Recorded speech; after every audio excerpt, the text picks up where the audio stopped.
Diesel was very pleased with his nickname for Henry. "Old square wheels," he chuckled to himself. "Brilliant. Suits Henry down to the rails." The cars sniggered. "How clever of Duck to think of it," they said to each other. We know, don't we, that it was really Diesel who had made the name up. But the freight cars didn't.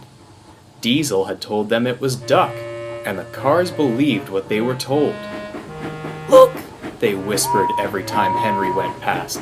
"There's old Square Wheels." Henry was furious.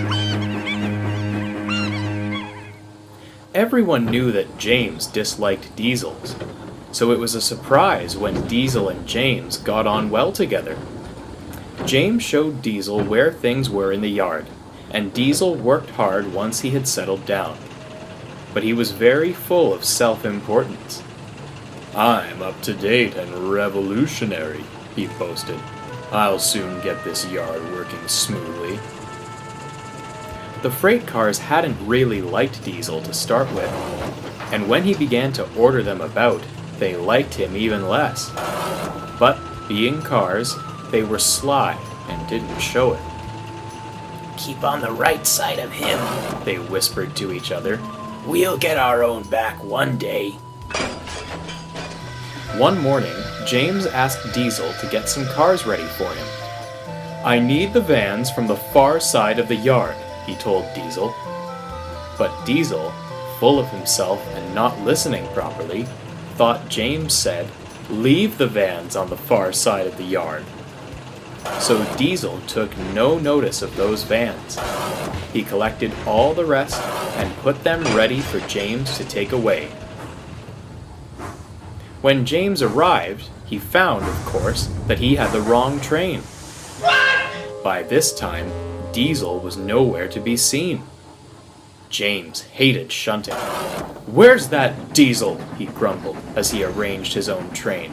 "Off somewhere being revolutionary, I suppose. Wait till I see him. I'll give him revolution." But the delay with the vans made James so late that he could not get back to the shed that night. This made him even crosser.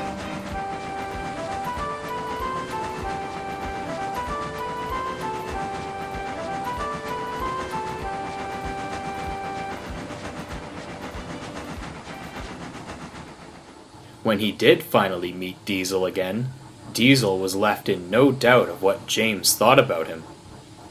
Diesel slunk away, growling crossly to himself. "How dare he speak to me like that?"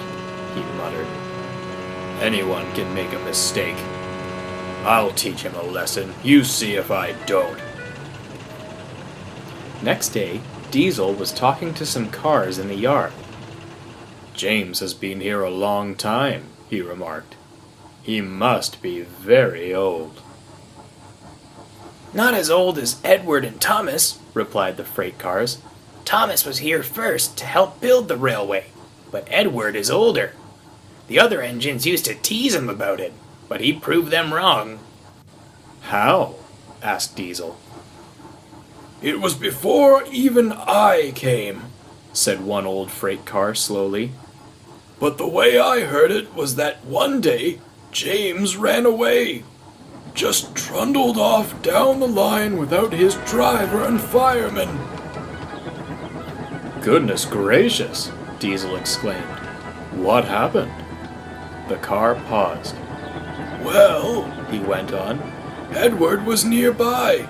An inspector got a cable and rode on Edward's buffer beam until Edward caught James up. Running on the other line, you see.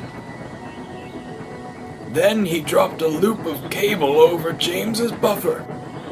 They slowed James down with Edward's brakes so that the fireman could get into James's cab and stop him.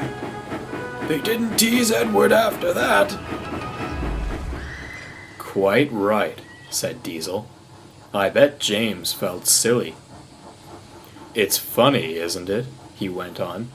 "If James stood out in the rain for a bit, he'd soon be just the color he is, red with rust." The freight cars sniggered. Suddenly, Diesel had an idea. He growled away, looking thoughtful. "You know that story you told me about James?" he said when he saw the freight cars again. "I told Duck about it in the shed, and guess what he said?" He paused. The cars waited. They knew Diesel was going to tell them anyway.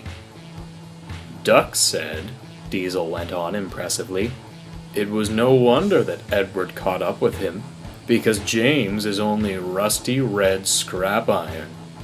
Wasn't that rude? But that's what Duck said." The silly cars believed every word. "Hee hee hee hee," they tittered. "Wait till we tell the others."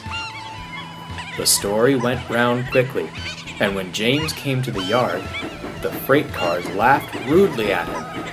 "Here's old scrap iron," they chortled. "Look at him! Just a heap of rusty red scrap iron!" What? James soon found out why.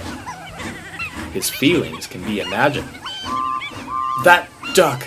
he hissed furiously. "Just let him wait. I'll make him duck." Diesel, lurking in the background, smirked triumphantly.